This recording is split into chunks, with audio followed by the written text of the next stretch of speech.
What's up, early risers? Hey, this is Early Riser 7-1 coming at you. I know I hadn't posted a video in a while. I've been busy at work trying to get everything situated. Get ready for my Thru Hike starting in February. About 50 days out. Can't wait. Looking forward to it. Yeah, it's going to be good.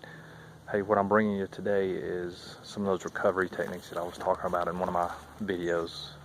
I think it was the one where I went up to the start of the Appalachian Trail and camped out up on Springer. But anyway, I'm going to run through some brief techniques that I'm going to use, methodologies. When I place the camera down, probably going to have some of my head cut off, but that's okay. I want you to know it's more focused on my legs and my feet, just so you can see the demonstrations. All right, hope you enjoy it. Here we go. All right, y'all, hopefully you can hear me. I got some wind chimes going on in the back. I'm gonna leave them going though, just because it mellows me out. All right, so once again, we're gonna talk about some recovery techniques and methodologies that I'm gonna use while I walk the trail, and I use these in daily life, whether I'm getting done working out, whether I go for a long hike in preparation for my Thru Hike, whatever the case may be. This stuff works, and it doesn't come at a significant cost in weight either. So I'm going to show you 3 items today. I'm going to show you the massage stick, lacrosse ball, and Voodoo floss.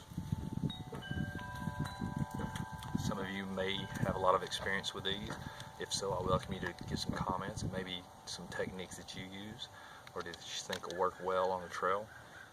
And I'm also, like I said in some of my previous videos, I'm going to try to get some of our experts at work, our athletic trainers, strength trainers, and our physical therapists to maybe comment on some of my posts when I walk the trail and give everybody some tips and techniques from their vantage point. Ultimately, there's tools out in nature that you can use as well. I'm going to take some of my own tools, but I'll use tools in nature if I need to as well, whether that's a rock, whether it's leaning up against a tree. Like, it's amazing what can work out there.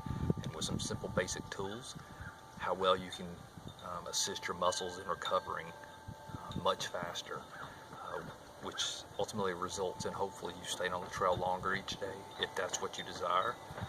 Not having to take as many 0 days, if that's what you desire, and or just feeling better, because the better you feel, the more we can enjoy our hike. If we're walking down the trail and we're just sore and our feet hurt and we have tendonitis, it may be our Achilles, or we have shin splints, a lot of that pleasure that we should be experiencing is being disrupted by the pain that we can hopefully prevent if we just take some preventative action. All right, massage stick. I got this on Amazon. It's made by Elite Sports Equipment. It costs like $10. It weighs 8 ounces, and it is awesome. If you ever used a stick roller before, one of the larger ones in a gym, they have a lot of flex. This has a aluminum bar on the inside, and there's no flex to it, which I kind of like. And it's short enough to where it fits easily inside your pack without sticking out. So ultimately, if you could imagine, just got done hiking. Let's say we went for 15 or 20 miles today. That heavy use on your muscles just inherently starts building up knots, and it starts breaking your muscles down, starts tearing some things, kind of just like at a gym when you're working out, right?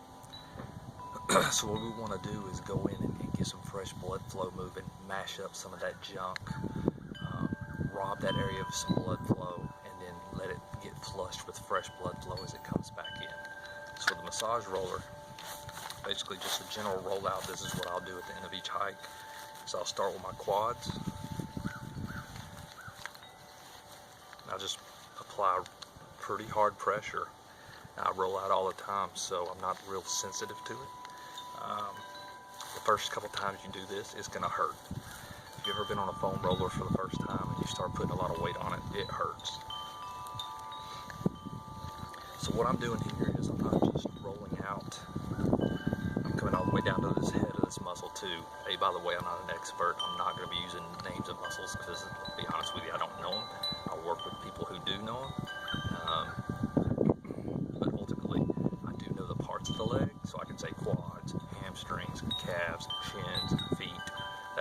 good as my Georgia education is going to get you today. Alright, back to the rolling. So as I roll, I'm also looking for knots. And you're going to know a knot, A, because they hurt, B, because there's different motion, like right there. That's where two muscles, I think, also join or at least overlap each other, but there's a huge knot right there. And so what I'm going to do is I'm going to hold my stick, the pressure on that knot, and I'm just going to press down. I'm going to press it almost as hard as I can stand. And I'm robbing that knot of A, fresh blood flow right now, and I'm also mashing it up, and I'm forcing the blood that's trapped inside there and all that other junk. I'm forcing it to break up, and right there it just rolled, and I'm kind of mashing it up. I can feel it.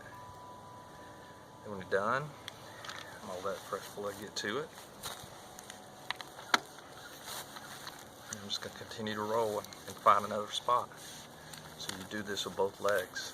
Other things you can do with the stick, obviously, calves are a big one, and we use them a ton.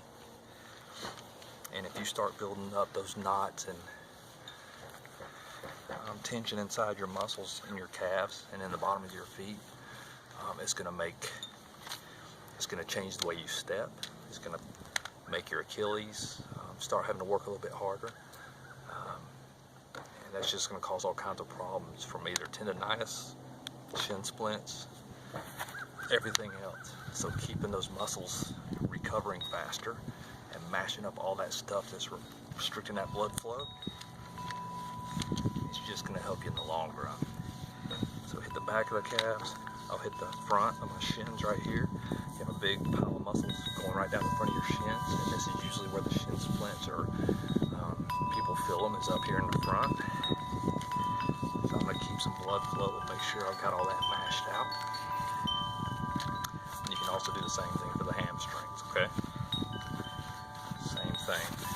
Also, you can roll out and massage the bottom of the feet. And let me tell you, after a long day of hiking, there isn't much that feels better than this right here. Alright, so ultimately, trying to prevent plantar fasciitis, which we saw Dixie and some other people have suffered with on YouTube, on their YouTube Thru Hikes. You want to get that bottom of that foot and just really massage those muscles underneath, get some fresh blood flow in there and get those things recovered. Massage stick, massage roller, you can't beat it. Again, $10 on Amazon. Lacrosse ball, something so simple, can actually change your life. So one of the first things I do when I get done hiking is I'll kick off my hiking shoes, switch over to my camp shoes. I'm going to go ahead and roll out. Hopefully you can see that, but I'm just rolling the ball on the underside of my foot over those muscles. And man, it feels good. And again, I'm just going to roll them out in some different motions for a while. And then I'm going to find some little knots and I'm going to go ahead and put some pressure on it. Got one right there, and damn, it hurts. But mash that up, force the blood out, go ahead and release, and let that fresh blood come in, help recover. You can use these in many different areas too. You can roll out your legs. The more dense your leg muscles become, the harder it is. There's many ways that you can get in there. One thing I love about lacrosse balls though, my shoulders often start hurting pretty bad at the end of the day. I'll take a lacrosse ball right where those ruck straps go over your shoulders, and I'll just start rolling them out. Again, mashing up that junk, trying to break up some of that damage that you did to your muscles. There's a knot. I hold it there for 20-30 seconds. Go ahead and release. Let that fresh blood flow get in there. Do that for each shoulder. Works miracles, especially the next morning you wake up and you feel like you hadn't had a ruck on ever. Great little techniques. Last but not least, we'll talk about Voodoo floss. So, if you've never seen this, all this is just a big, giant, strong rubber band. That's all it is. I got this on Amazon. Oh, by the way, the lacrosse ball, to backtrack just a second, I think it weighs weighs 5.5 ounces. So with a lacrosse ball and a stick right there, I'm at what? I said 6 or 8 ounces, so I'm still way under a pound right there. And Voodoo floss, the 7-foot strip right here, this weighs about 5 ounces as well. So all 3 of these together, about a pound. Now to you ultralighters, you're like, whoa, a pound? My base weight's, like, I've got it under 10. Ain't no way I'm gonna put a pound by bringing along some voodoo crap, whatever you call it. It's like, I've hiked before, I don't need to recover. I know what's up. Man, to each his own. Again, I'm just trying to offer tips and methodologies to assist, especially some of you who don't work out and you're starting the trail and you know you're already behind the power curve. These things right here may save your through hike. So, Voodoo floss. The theory behind this is we're going to wrap our muscles really tight. We're going to get that compression. We're going to squeeze that blood and mash up that junk. Then we're going to run that muscle group through a full range of exercises or motions and try to break up any of that deep fascia, the knots inside our fascia. We're not going to wrap any muscles more than 2 minutes because you don't want to rob them of blood flow for that long. And then you're just going to unwrap it and let all that fresh blood in, and it helps wash and cleanse those muscles and get some rejuvenating oxygen to them.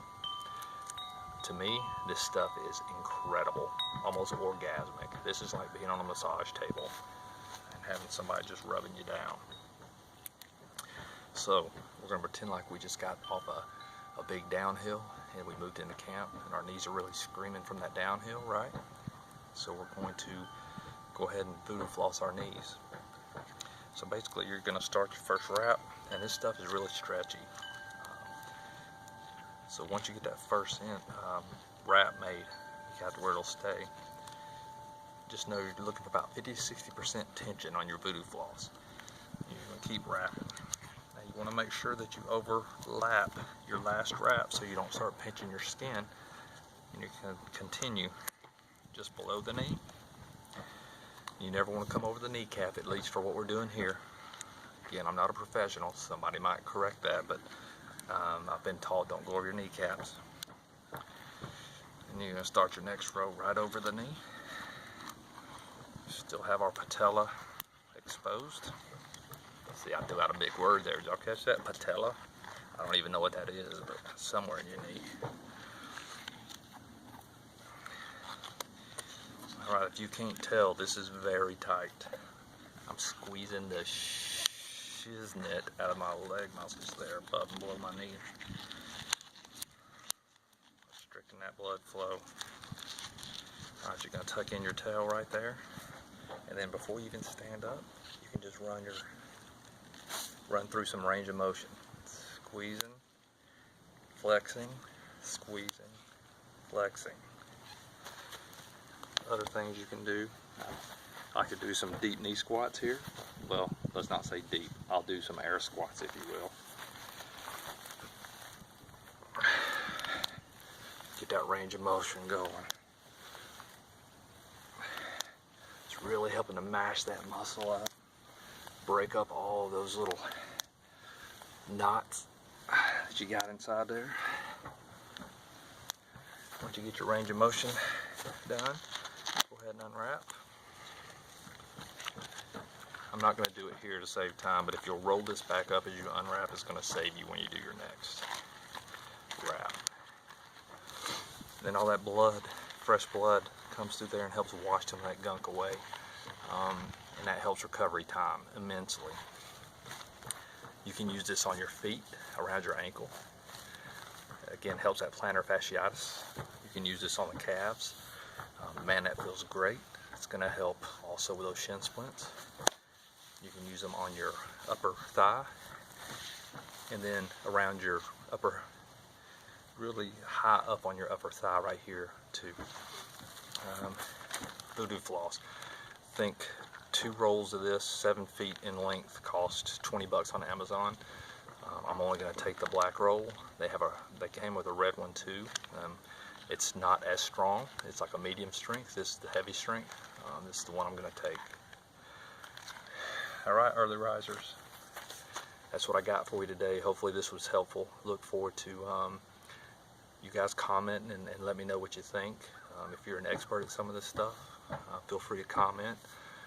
If you have any questions, you can also comment, and if I don't have the answers, I'll get some of the experts to answer that I know from work. February's just around the corner. I'm getting excited. I hope you guys are getting excited. All of you who are doing a 2017 Thru Hike, I'm looking forward to hopefully seeing you on the trail or seeing your experience on YouTube. All right, y'all. Appreciate you watching. Hope y'all have a good Christmas. Early riser out.